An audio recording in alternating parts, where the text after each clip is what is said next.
Estudar a Bíblia, estudar a Bíblia, estudar a Bíblia na escola dominical. Estudar a Bíblia, estudar a Bíblia. Prezados professores e superintendentes da EBD, eu vos cumprimento com a paz do Senhor Jesus Cristo. Estamos aqui para mais uma pré-aula da escola dominical e hoje estudaremos a lição de número 10, que tem por tema o pecado do homem segundo o coração de Deus. E é tão claro que estamos falando a respeito de Davi. Nós já estudamos na lição de número 8 sobre o exílio de Davi, naquele período entre os seus 17 e 30 anos de idade, logo após Davi matar o gigante Golias e depois de ser perseguido por Saul, até que ele venha assumir o primeiro reinado de uma parte de Israel, no caso específico sobre Judá, onde ele reina por 7 anos e meio na cidade de Hebrom.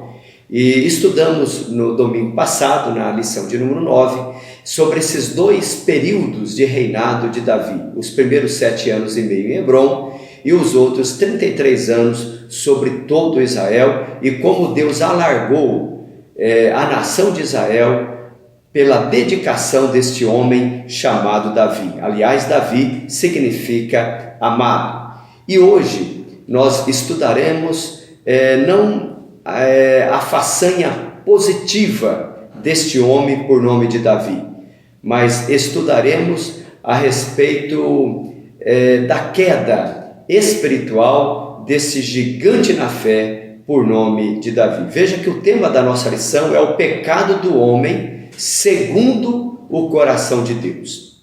A primeira coisa que nós podemos, e você, professor da EBD, é bom que você conceitue junto à sua classe, porque esta frase, o pecado do homem segundo o coração de Deus, é a palavra que salta aos nossos olhos, é a palavra pecado. Talvez seja esta a primeira definição que você precisa trazer para a sua classe. O que vem a ser a palavra pecado? Eu até marquei algumas coisas aqui e seria bom que você anotasse também. Vamos procurar transcrever no vídeo logo abaixo essas palavras. Veja que a palavra pecado, ela vem de uma palavra hebraica por nome de chatá.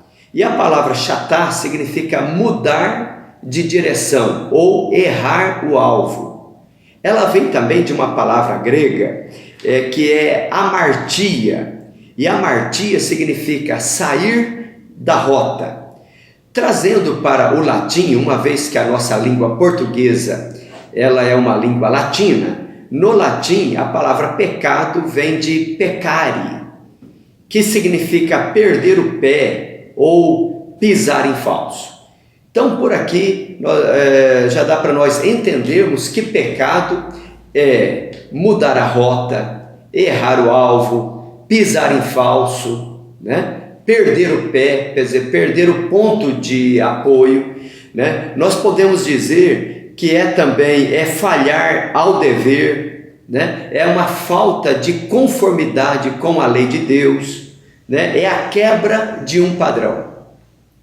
Então, o que nós vamos estudar nessa lição de hoje é o erro cometido por um dos grandes homens de Deus por nome de Davi. E talvez esta lição ela faz a seguinte pergunta para nós. Por que a Bíblia não ocultou essa história tão rude e tão violenta deste homem segundo o coração de Deus? Não seria mais fácil para a Bíblia mostrar Davi apenas como um herói e não apresentar as suas maldades?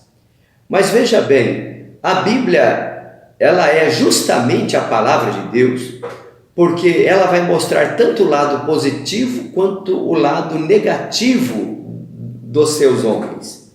Veja que a Bíblia ela não omite o pecado de Adão, criado segundo a imagem e semelhança de Deus. A Bíblia ela não vai omitir o pecado de Noé, um homem que Deus usou para salvar ou para dar continuidade à raça humana. Veja que a Bíblia não vai ocultar o pecado de Abraão, considerado ou chamado por nós como nosso pai, o pai da fé. Então a Bíblia o tempo todo, ela é a palavra de Deus, porque não obstante ela apresentar os bons feitos, ela não esconde os maus feitos por esse homem. Qualquer livro hoje que fosse ser escrito, falando de algum herói, certamente omitiria as coisas ruins praticadas por esses homens, mas a Bíblia ela é fiel ao seu contexto. Uma outra questão que a gente precisa entender aqui, que quando nós falamos sobre o homem sendo um homem justo, e quando nós falamos que o homem é justo, esta justiça não pertence ao homem em si. Na realidade, a nossa justiça, ela não passa de trapo de imundícia, conforme nos informa a Bíblia, lá em Isaías, no capítulo 64. Vamos até ler esse versículo, 64 de Isaías, o versículo de número 6. Diz assim: mas todos nós somos como o imundo, e todas as nossas justiças como trapo de imundícia. Então veja que a justiça humana é como um trapo de imundícia. Na realidade, quando nós dizemos que o homem é justo, é a justiça de Cristo em nós, é a justiça dele e não a nossa justiça pessoal. Pois bem, então nós vamos meditar nesta lição, fazermos algumas reflexões sobre o pecado ou o erro do alvo de Davi, o homem segundo o coração de Deus. O nosso texto áureo, baseado em 2 de Samuel, capítulo 11 e o versículo 27, diz assim: porém, essa coisa que Davi fez pareceu mal aos olhos do Senhor. É tão claro que seria bom que você lesse esse versículo em outras versões, até porque aqui na Almeida Revista e Corrigida, essa palavra pareceu, muitas vezes ela não mostra a força. Na realidade, isso foi abominável aos olhos do Senhor. A verdade prática, ela resume a lição na seguinte frase: somente o revestimento da graça divina, na força e no poder do Espírito Santo, pode livrar-nos do pecado, a ofensa premeditada contra Deus.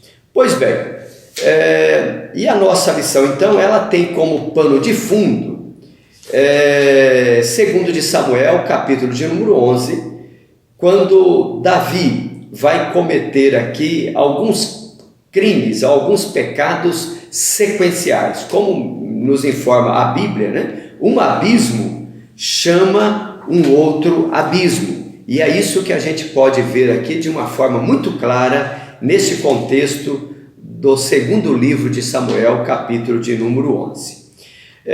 Vamos, portanto, seguir a ordem cronológica da nossa lição. No capítulo 1 desta lição, nós vamos estudar sobre segundo o coração de Deus. Bom, por que Davi é chamado do homem segundo o coração de Deus? Esta expressão homem segundo o seu coração fala de alguém que procurava agradar ao Senhor. Quer dizer, Davi, durante toda a sua vida, desde a sua meninice, nós podemos ver Davi um homem muito sensível à voz do Senhor. Nós podemos ver isso já aos seus 17 anos de idade, quando ele vai, enviado pelo seu pai, levar alimentos para os seus irmãos em campo de batalha, e quando ele avista o gigante Golias desafiando o povo de Deus. E ali a gente vê demonstrado a coragem, a ousadia e a fé que Davi tinha no seu Deus, colocando sempre Deus em primeiro lugar. Ele diz: quem é este homem para afrontar o exército do Senhor de Israel? quando ele vai também já, depois de pegar as 5 pedrinhas, e ele vai em direção ao gigante, ele diz: tu vens a mim com espada e com lança, mas eu vou a ti em nome do Senhor. E nós podemos ver durante também os anos em que Davi passou fugitivo. Davi sempre consultava ao Senhor para saber qual era a vontade de Deus. Davi, mesmo depois de assumir o trono de Israel, nós podemos ver Davi por diversas vezes consultando ao Senhor. Tem uma batalha que Davi, quando ele vai à guerra, e depois dele consultar ao Senhor: Senhor, subo ou não subo à guerra? E o Senhor diz: sobe, Davi. O exército vem novamente para afrontar Israel, e Davi pergunta ao Senhor novamente: Senhor, subo ou não subo? E o Senhor diz: sobe, Davi. E na terceira investida do inimigo, Davi poderia, talvez, como já tinha consultado ao Senhor pela primeira e pela segunda vez, sair à guerra. Mas Davi consulta ao Senhor pela terceira vez. E Davi pergunta: Senhor, vou ou não vou à guerra? E o Senhor diz: Davi, dessa feita você não vai.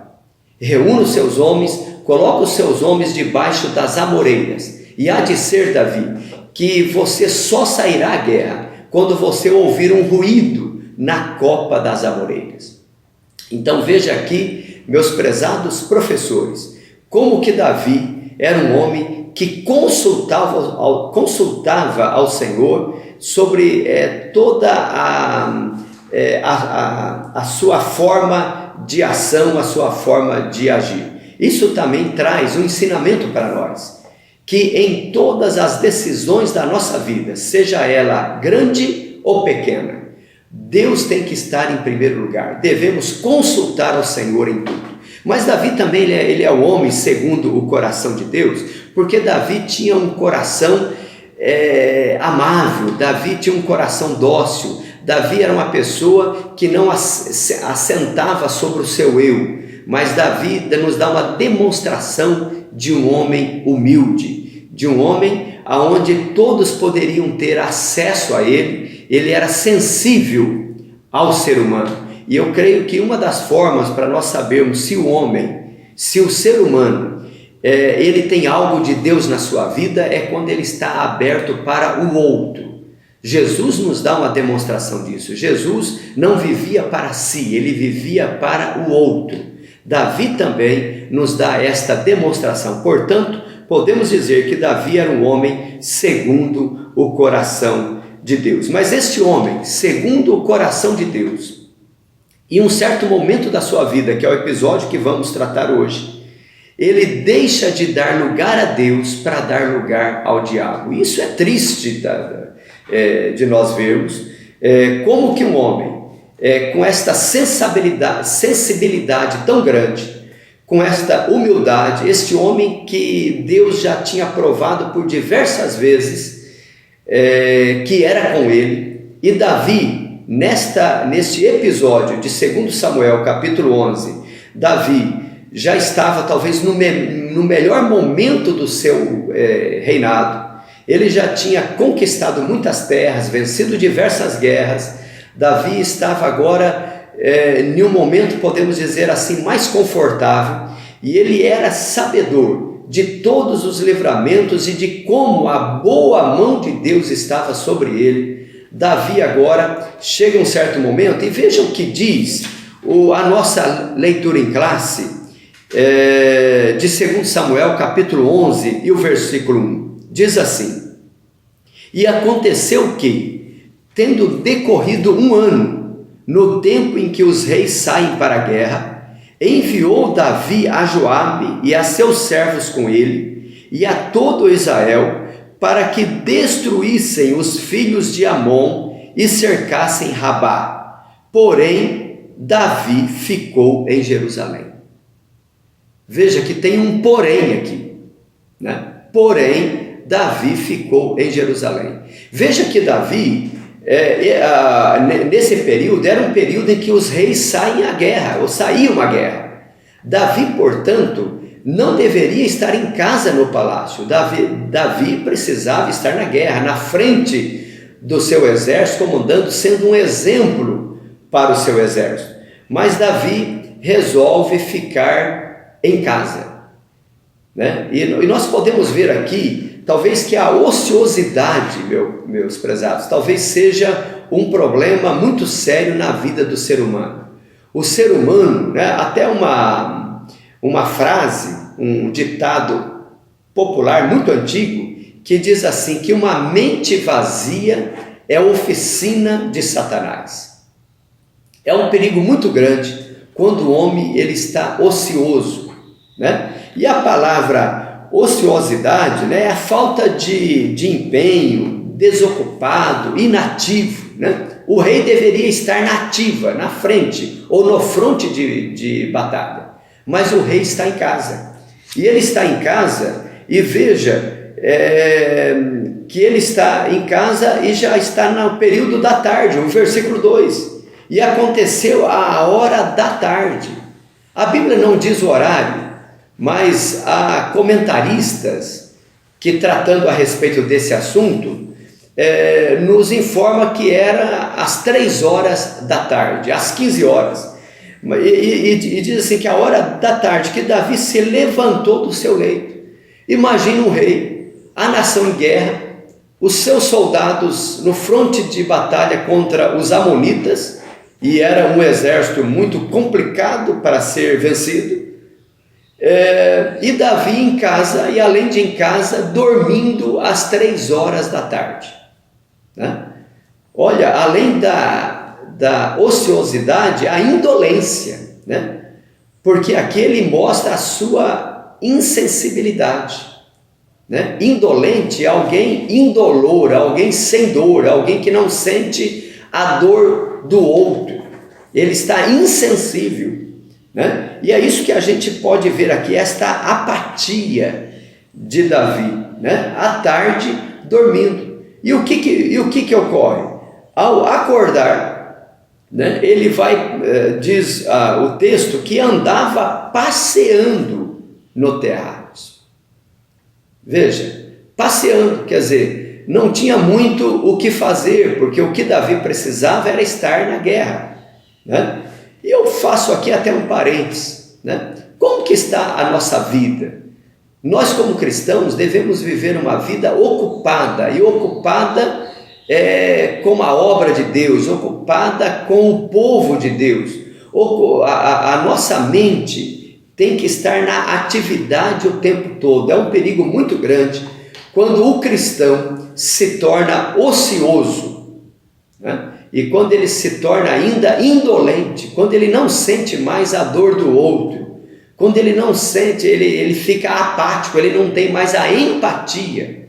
Empatia é você se colocar no lugar do outro, a apatia é você se separar do outro. Você é você, eu sou eu.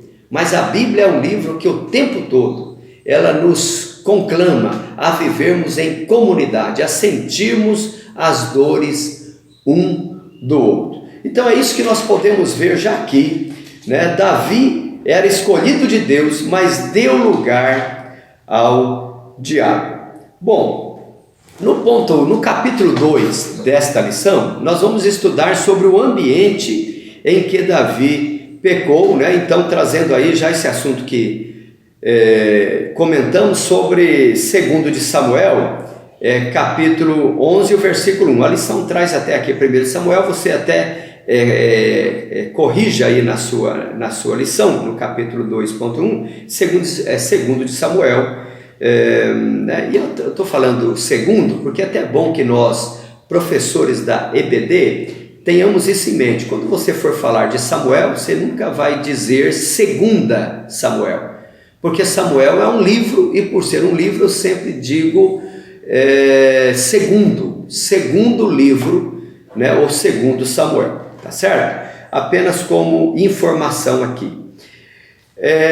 Aqui, meus pesados, nesse ponto eu gostaria que você talvez refletisse, trouxesse para uma reflexão na sua sala, que é a questão assim, que o pecado, que já conceituamos no início desta lição, ele não ocorre de uma hora para outra. Veja que o pecado é como se fosse um processo. Assim como a santificação é um processo, ninguém se torna uma vida de santidade de um dia para o outro, mas é como uma escadaria de uma catedral que hoje eu sou mais santo do que ontem e amanhã devo ser mais santo do que sou hoje, né? No sentido de santidade, no sentido de separação das coisas do mundo. O pecado também ele não ocorre de uma hora para outra. Ninguém cai de uma hora para outra. Veja que o pecado ele tem um processo, né? Então veja que Davi foi aqui um processo. Primeiramente, a questão da ociosidade, né? Depois vem a questão da indolência, né? Ele não sente a dor do seu exército que está no campo de batalha, né? A ociosidade aí que ele estava até passeando no palácio. Mas depois vem o primeiro olhar. Veja que ele está no terraço do seu palácio. Quando ele olha para baixo, e não vamos entrar no mérito aqui, né? Se a mulher estava em um lugar inapropriado, né? Se era o momento das 3 horas da tarde, estar se banhando em um local que quem estava morando numa parte superior dava para ver. Talvez faltou mesmo prudência aqui também, mas esse não vem o caso. Nós estamos tratando aqui a respeito da pessoa de Davi. Vem ali o primeiro olhar. E assim, a nossa mente é como se fosse naquelas TVs antigas, aquelas TVs que você trocava de canal, naquele botão que você ia girando. A nossa mente, nós temos que algumas vezes mudar de canal. Veja que muitas das vezes nós não podemos evitar o olhar, porque você está andando e você olha, você vê. Qual que é o papel do cristão? Mudar de canal, mudar o olhar. Não alimentar a sua mente com aquilo que vai trazer prejuízo, ou com aquilo que vai desagradar ao Senhor. Você tem que mudar o canal. E Davi tem aquele primeiro olhar. Talvez o primeiro olhar, para quem está em cima, seja inevitável. O problema é o segundo olhar. Porque quando ele olha, e agora ele não olha apenas com os olhos, mas ele olha com a mente, e ali nasce a cobiça. E veja que ele vai transgredir justamente Êxodo, né? Aliás, quantas transgressões que Davi vai fazer neste ato, baseado na transgressão da lei divina. Veja o que diz, por exemplo, Êxodo no capítulo 20, o versículo de número 17. Não cobiçarás a casa do teu próximo, não cobiçarás a mulher do teu próximo. E Davi aqui, quando ele olha com aquele olhar, o segundo olhar, ele cobiça a mulher do seu próximo. Diz o texto, e o texto é muito enfático, e diz assim, e aconteceu a hora da tarde, segundo Samuel 11:2, que Davi se levantou do seu leito e andava passeando no terraço da casa real, e viu do terraço, esse viu aqui é o segundo olhar, do terraço uma mulher que se estava lavando, ou se banhando, né? E era esta mulher muito formosa à vista. E ali nasce a cobiça no seu coração. Veja como o pecado, ele é um processo, né? Ociosidade, indolência e vem a cobiça, né? Tiago também nos traz uma informação, lá no livro de Tiago, seria até bom nós lermos essa passagem, livro de Tiago, capítulo 1, veja o que diz o versículo 14 de Tiago, mas cada um é tentado quando atraído e engodado pela sua própria concupiscência. Depois, havendo a concupiscência concebido, dá à luz o pecado. Olha aqui o processo. Percebe como o pecado é um processo? Depois, havendo a concupiscência concebido, dá à luz o pecado. E o pecado sendo consumado, gera a morte, né? Por isso que vem o conselho de Tiago: não erreis, meus amados irmãos, que está no versículo 16. Então, meus amados, nós como cristãos devemos ter o cuidado, né? Não bata no seu peito achando que você é um super-homem, uma super-mulher. Nós não somos super-homens e não somos super-mulheres. Aliás, o grande perigo do homem não é quando ele se sente fraco. O grande perigo do homem reside quando ele se acha forte, quando ele se julga autossuficiente. Veja que a maior queda se dá após uma grande vitória. Após aquele momento onde você está no auge e você se sente dono de si mesmo, aí que reside o perigo. É por isso que a Bíblia diz que Deus resiste aos soberbos, mas Ele dá graça aos humildes. Então o pecado é esta construção, né? É um processo. Então veja aqui nesse capítulo 2 da nossa lição, que este foi o ambiente, né, em que Davi ele é tentado. É até bom que se diga aqui que, assim, que não há pecado em ser tentado. O ser tentado por si só não é pecado. Aliás, o próprio Jesus foi tentado. Só nós vemos a tentação de Jesus em Mateus capítulo 4 e Lucas 4. Nós vamos ver que Jesus também ele é tentado por Satanás, mas ele resiste à tentação. O problema é quando o homem cede à tentação. Então, temos que ter cuidado, porque a tentação ela pode vir de duas formas, né? A tentação ela pode vir tanto de fora, algo externo, para dentro, mas como o nosso coração também é mau, pode vir também de dentro para fora. Veja que com Jesus não acontece essa tentação de dentro para fora, porque no coração de Jesus nunca se achou engano, tá certo? Então Jesus foi tentado, as tentações que vieram sobre Jesus foram tentações externas, tentando atingi-lo internamente, mas ele resiste à tentação. Nós somos tentados tanto de fora para dentro, como também de dentro para fora.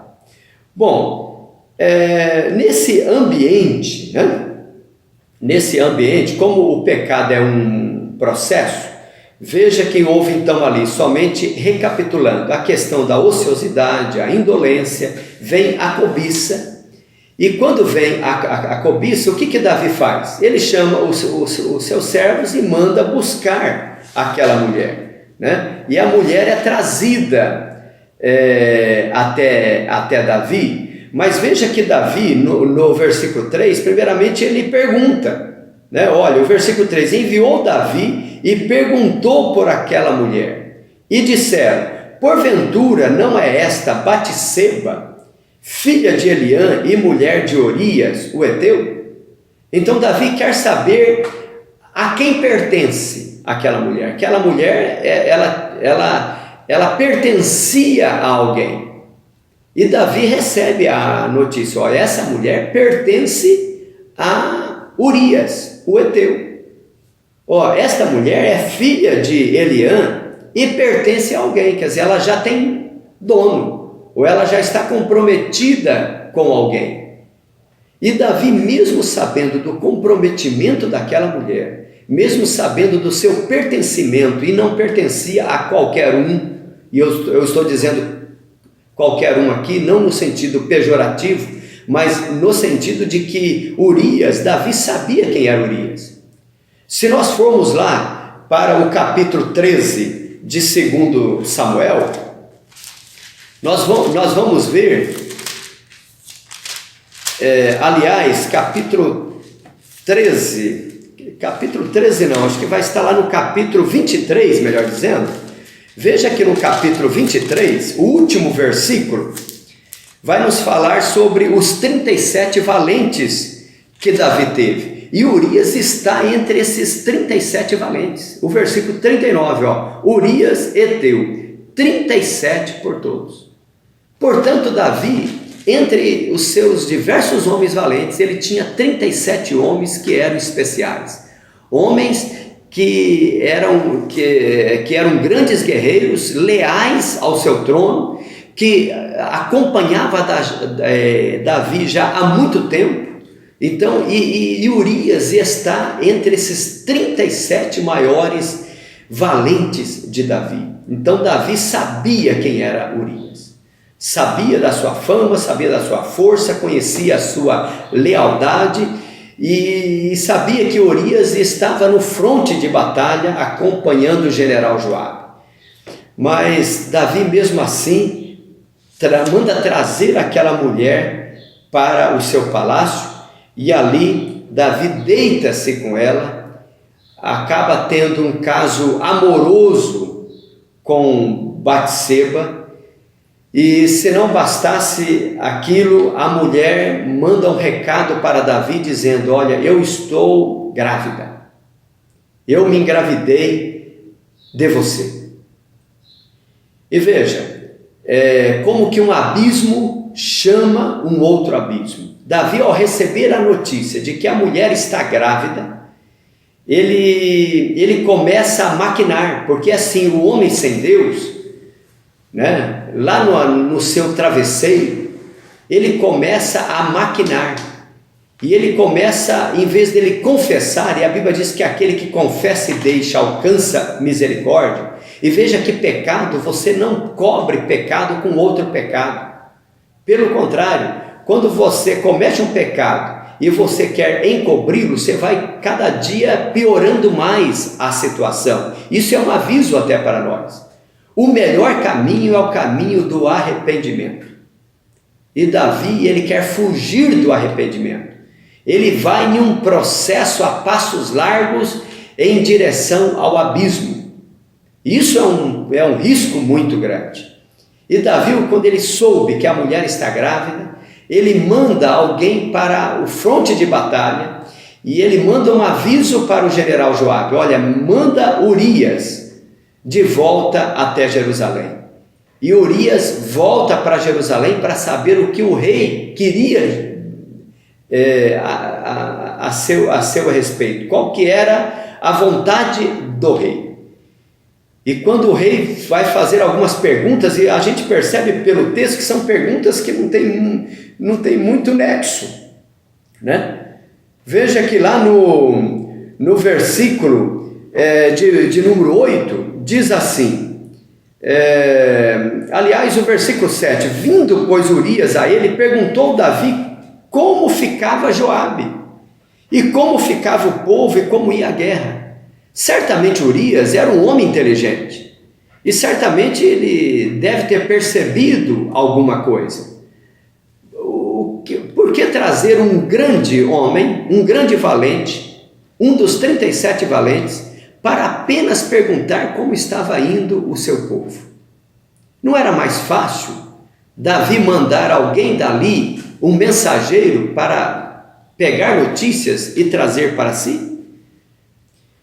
Mas Urias é um homem leal, e esse homem nos dá uma demonstração do que é lealdade, né? E Davi ainda diz para Urias: olha, desce a tua casa e lava os teus pés.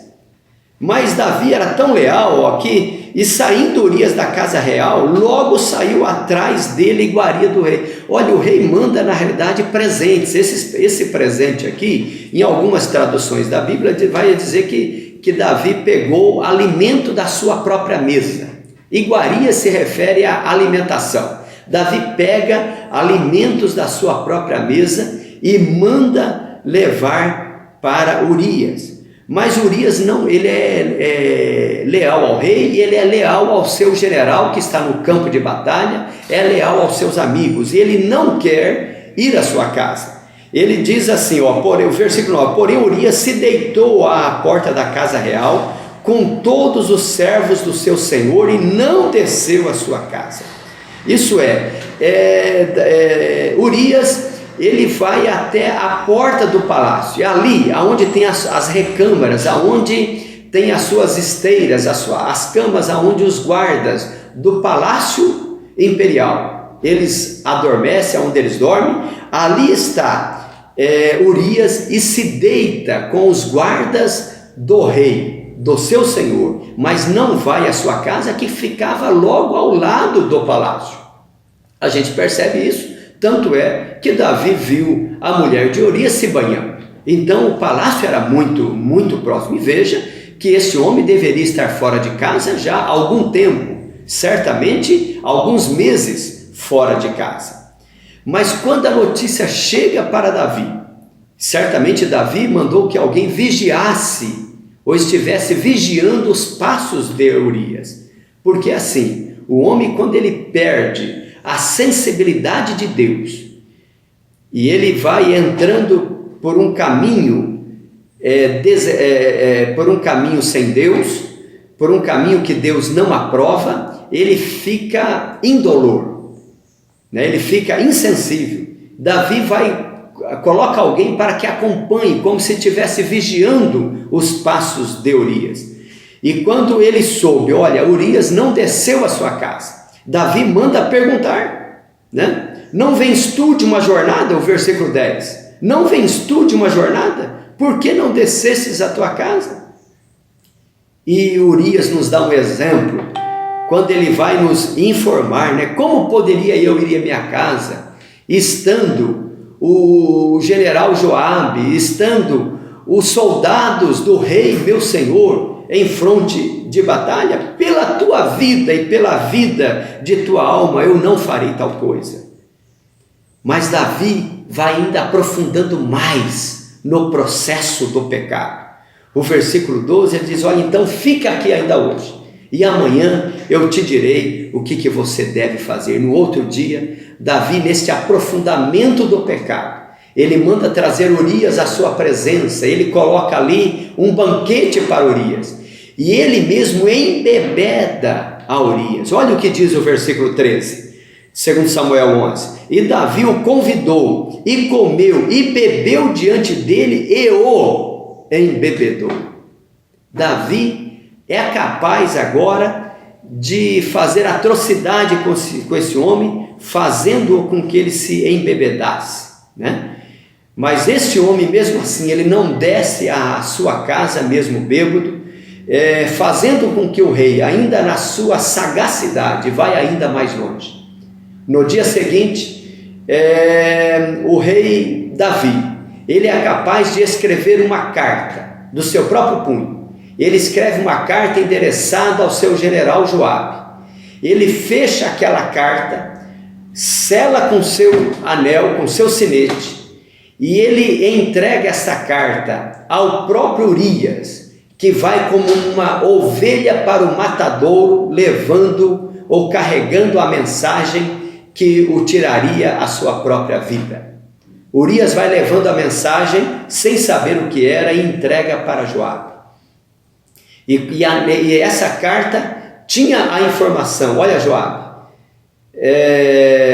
na guerra contra os amonitas, eu quero que você coloque Urias na frente de batalha, procure aquele local onde o povo inimigo tem os seus maiores valentes e aonde nós estamos mais fracos.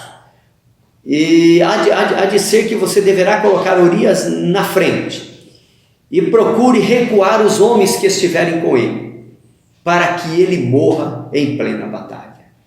Que atrocidade! Cometendo aí, ou transgredindo mais uma vez, olha como que é um processo, o capítulo 20 de Êxodo, porque ele transgride primeiramente o não cobiçarás a mulher do teu próximo, versículo 17. Depois ele vem para o versículo 14, não adulterarás, ele adultera com a mulher, mas ele agora, neste processo, é capaz de cometer um outro crime, tão bárbaro ou ainda mais bárbaro do que o outro. O versículo 13, não matarás, mas ele vai derramar sangue. O sangue de Urias é derramado por ordem de Davi, este homem que conhecia ao Senhor, mas que agora está em uma insanidade espiritual, levando de abismo a abismo, de tal forma que Joabe vai proceder conforme o pedido do rei. E talvez, fazendo só um parênteses aqui, esse é algo também, e não é o assunto de hoje, mas que a gente tem que ter o cuidado, porque nós não fazemos tudo aquilo que nos mandam. Tem algo que Deus cobra das nossas próprias mãos. O crente fiel ao Senhor, antes de obedecer a homens, ele obedece ao Senhor. Mas veja aqui que Joabe, mesmo ele percebendo de que tinha algo de errado, de que aquilo, ele sabia da lealdade de Urias, era um homem que batalhava ao seu lado, mas ele está pronto a seguir, e agora, de uma certa forma, ele sabe que aquele homem também estava em suas mãos, que Davi estava em suas mãos. De uma certa forma, ele sabia de que o que o rei estava fazendo não era correto. E nós vamos ver isso, que quando nós vamos chegar lá em 2 de Samuel, capítulo 19, quando vai falar sobre a morte de Absalão, filho de Davi, e quando Davi dá ordem para que Joabe não mate Absalão, mas Joabe agora, ele não vai obedecer o rei, mesmo sendo o filho do próprio rei, mas ele vai matar a Absalão. Tá certo? Joabe sabia que aquele homem tinha também as suas falhas. Em outras palavras, você está nas minhas mãos. E é um perigo muito grande quando nós, como servos do Senhor, deixamos as brechas. E essas brechas podem comprometer a nossa vida espiritual. E nós podemos observar aqui, meus amados, que o perdão de Deus, e já caminhando aqui para o final, o perdão de Deus, muitas vezes, ele não exime o homem de pagar o preço. A Bíblia diz que aquele que confessa e deixa alcança a misericórdia. Nós podemos ver que Davi confessou, e nós vamos comentar alguma coisa a respeito disso aqui. Porém, há pecados que o homem pratica, que é a lei da semeadura. O que o homem plantar, isso também ceifará. Davi, que tinha tudo para ter um reinado exemplar, por um ato, e que levou este ato, desabrochou em muitos outros, fez com que a espada jamais apartasse da casa de Davi. E Deus vai dar a consequência para isso. Deus vai dizer: olha, Davi, aquilo que você fez em oculto, farão com você às claras. E se não bastasse, foi feito às claras por um dos seus filhos, cometendo adultério com as mulheres de Davi, em plena luz do sol e em público. A espada jamais apartou da casa de Davi, fazendo com que Adonias, fazendo com que Absalão, fazendo com que Amon, empreendesse batalhas contra o seu próprio pai, no caso de Absalão e Adonias, e fazendo com que Amon adulterasse com a sua própria meia-irmã. Então veja como que o preço do pecado é caro. Vale a pena servir ao Senhor. A graça de Deus, ela está derramada sobre nós. A graça de Deus, ela não vem pelas nossas obras, porque as nossas obras, elas não passam de trapo de imundícia, mas é pela graça de nosso Senhor Jesus Cristo. Mas é um perigo muito grande quando nós usamos a graça contra o Deus da graça. Precisamos ter a graça de Deus como um serviço, um presente que Deus presta para mim e para você, para nós termos qualidade de vida. Pois bem, e eu gostaria de partirmos para o fechamento desta lição, dizendo que o registro do pecado de Davi revela a perfeita justiça de Deus e de sua palavra. Veja que quando Davi comete aquele crime, Deus não o deixa impune. Deus manda, tempos depois, o profeta Natã até a sua casa. Isso está lá no capítulo 12 de 2 Samuel, que um rico tinha, o versículo 2, um rico tinha muitíssimas ovelhas e vacas, mas o pobre não tinha coisa nenhuma, senão uma pequena cordeira que comprara e criara. E ele vai contar para o rei aqui uma história, E o rei fica enfurecido com aquela história, principalmente quando ele vai dizer que vindo um viajante ao homem rico, deixou esse de tomar das suas ovelhas e das suas vacas para guisar para o viajante que viera a ele. E tomou a cordeira do homem pobre e a preparou para o homem que viera a ele. Aí o versículo 5 diz: então o furor de Davi se acendeu em grande maneira contra aquele homem e disse a Natã: vive o Senhor, que digno de morte é o homem que fez isso. Portanto, Davi sabia o que era certo e o que era errado. Davi estava em sã consciência. Ele sabia que pegar a única cordeira de um homem pobre para matar para um viajante, ao invés daquele homem rico pegar uma de suas muitas ovelhas para fazer aquele guisado, aquilo não era correto. E Natã vai apontar para Davi e vai dizer: você é este homem, Davi. E Davi naquele momento faz algo que nos impressiona. E talvez é isso que mostra o porquê Deus o perdoa. Isso não é diferente comigo e com você. Aquele que confessa e deixa alcança a misericórdia. Davi cai em si e diz: eu pequei contra o meu Senhor. E nós temos na Bíblia pelo menos 2 salmos, né? O salmo, por exemplo, de número 32. O salmo de número 32 é um desses salmos escrito por Davi, né? Onde ele vai falar sobre a felicidade do homem perdoado. Olha o que diz o verso 3 do Salmo 32, né? Enquanto eu me calei, quer dizer, enquanto eu não me reconheci o meu erro, enquanto eu me calei, envelhecer os meus ossos pelo meu bramido em todo dia, porque de dia e de noite a tua mão pesava sobre mim, o meu humor se tornou em sequidão de estio. Confessei-te o meu pecado e a minha maldade não encobri. Dizia eu: confessarei ao Senhor as minhas transgressões, e tu perdoaste a maldade do meu coração.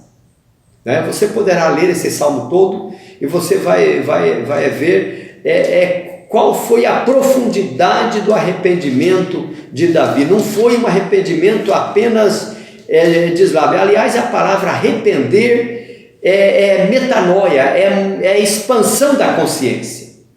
É como de repente a luz clareia, você tem a sua mente aberta e você diz: como eu não percebi isso antes? Você cai em si. Isso é metanoia, expansão da consciência. É a consciência agora transformada.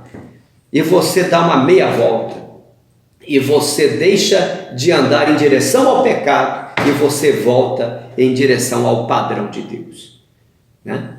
Ele tinha errado o alvo, pecado, mas agora ele volta para o alvo correto.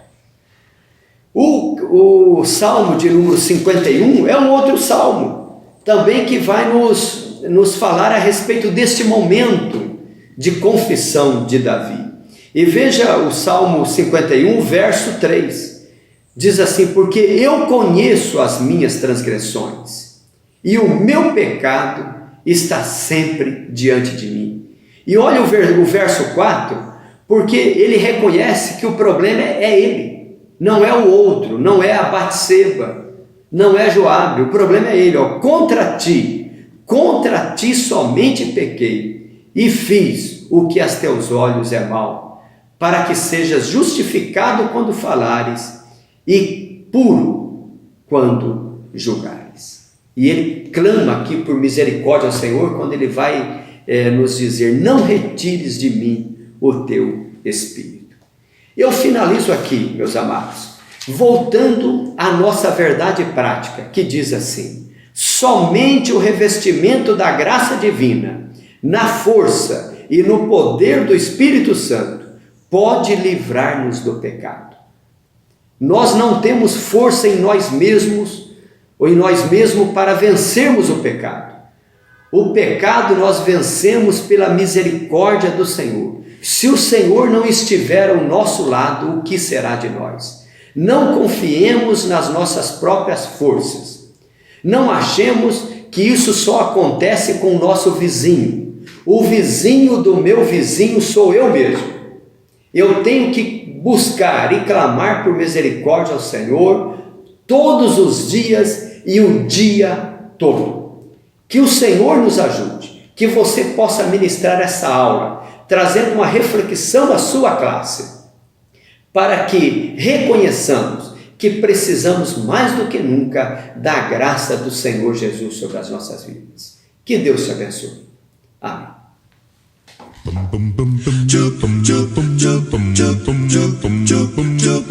Estudar a Bíblia, estudar a Bíblia, estudar a Bíblia na escola dominical.